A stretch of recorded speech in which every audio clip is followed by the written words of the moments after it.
Hey, it's Valicious, and I haven't been on in a while, but I've still been cooking. But today I'm making quiche because everyone loves my quiche, and I've got it down to a science. So let me show you where I am so far. I bought these crusts at Aldi, send the check, and I let them defrost. It's $1.35 for 2 deep dish crusts. Look at nice and deep. And I let them warm up, and then I pinch the crust up a little bit higher because I tend to overfill my quiche. I know, it's so hard to believe. Anyways, I've got 2 quiche here.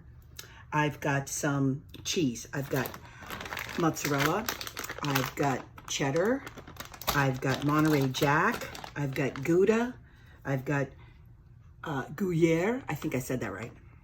And in this container, right here, I have 8 eggs and 3 cups of heavy cream. So you need 4 eggs and 1.5 cups of cream, and you need 1.5 cups of cheese. But before I can do my little cheese mixture, I've got my little nutmeg, and it smells so good, and my little grater, and I'm gonna grate a ton of nutmeg. Yeah, I'm still grating. Yeah, it's a lot.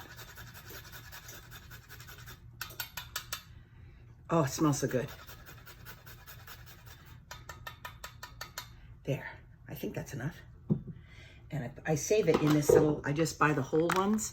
Bajita makes them, or picks them and puts them in a little bag for like $1. And you get like 3 and they last a good long time. So that's my mixture. And I gotta add some seasoning to I'm gonna add sausage and ham, which is salty, but I'm gonna add some fresh pepper and some of my favorite spice. Okay, I got this, and I got my pepper, and I've got a little cayenne. Okay, now I'm good.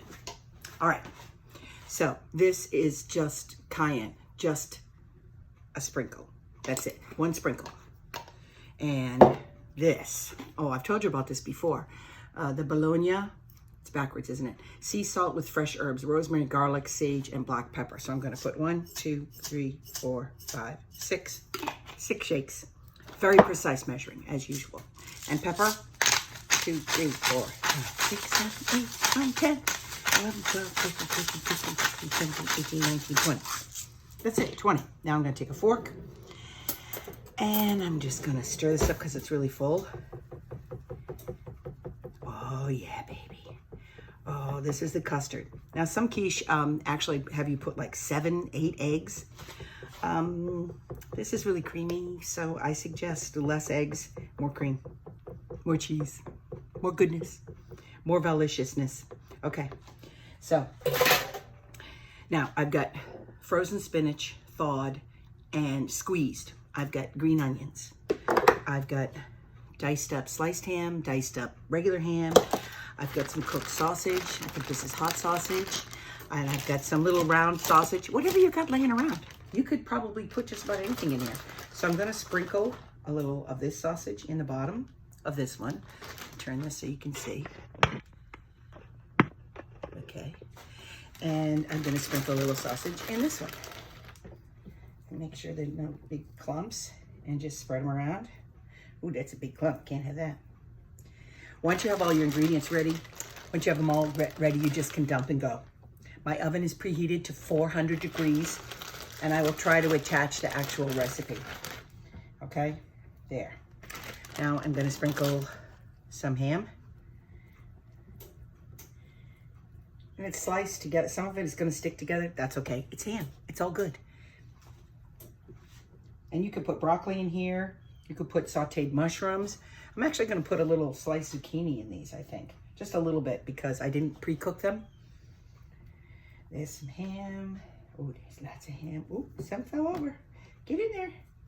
Oh, and the other trick I do is I put this on a silplot so that when it overflows, and sometimes it does, it will be easier to clean your pan. You could also just put a piece of foil down or a piece of parchment paper.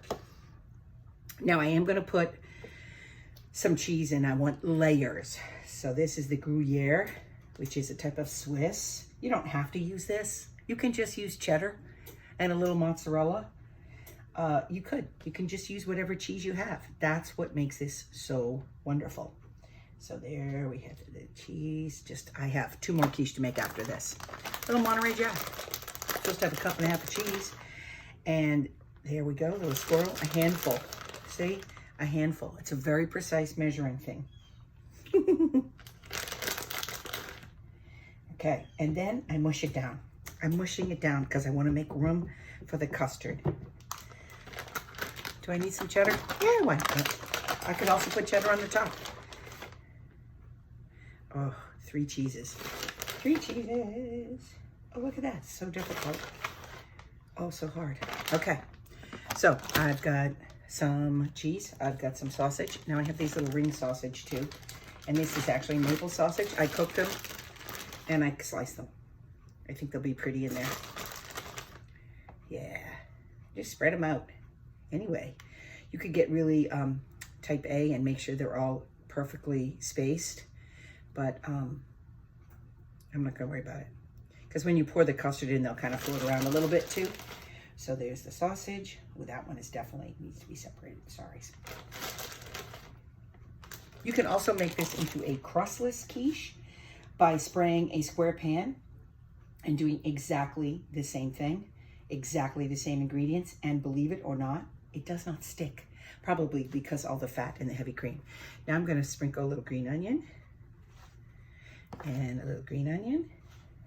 It's getting like full, and I've got some zucchini. I'm just gonna kind of lay those out in a circle. Look at that, that's very pretty. And here we go. You could get very technical where you put them. And I still have spinach to put on. Oh my goodness, this is gonna be loaded. And the spinach, we're just gonna clump a little clump. I squeezed it really good. And you just crumble it. This is healthy. Healthy. So healthy spinach. Gotta get your iron, right? And if you say you're having spinach, it's definitely a vegetable. So I'm gonna sprinkle some more. I think it's just about ready. Just about enough spinach for me to start pouring and putting this batch in the oven. I can cook 4 at a time, and so that's what I usually do. And I have an order for 2 to 1 person, and then a single one to some other people. They freeze beautifully. Just cover them up with plastic wrap and stick them in the freezer, and then pull them out and bake them. Warm them up. You're not actually baking them, you're just gonna warm them up. Okay, so there's my spinach. Look, aren't they beautiful? Okay, now I have a little spoon, and I'm gonna just stir this again. Just a little salt and pepper. It's so easy. And there. And I love this silicone measuring thing. It's really good. I beat the eggs up in there, and then I'm pouring right in the center, and it's spreading. Do you see it spreading? Oh, it's trying to go over the edge. See how it's moving everything around? Oh my goodness. Oh, don't you go over there. This is when you find out if your oven is even too, because if your oven is not even, it will go bonk and it will run out one side. But there's nothing you can do about it. I've tried other things, but okay, look at that. Oh, this pepper all at the bottom. Oh my goodness. If I make different ones, I put a little bit of dab of something in the top, like this is spinach and zucchini. But if one of them was broccoli, I would put a little hunk of broccoli in the top. Okay, these are ready to go in the oven, and I'll show you what they look like when they come out in about 40 minutes. You check it with a knife. If the knife comes out clean, it's cooked. Okay, I'll see you in a bit. Okay, here's the quiche. Look at it. It's beautiful. The spinach is there. I can't cut into it because it belongs to someone else, but I will include a picture of one of my earlier quiches. And this is valicious because it's delicious. Make some quiche.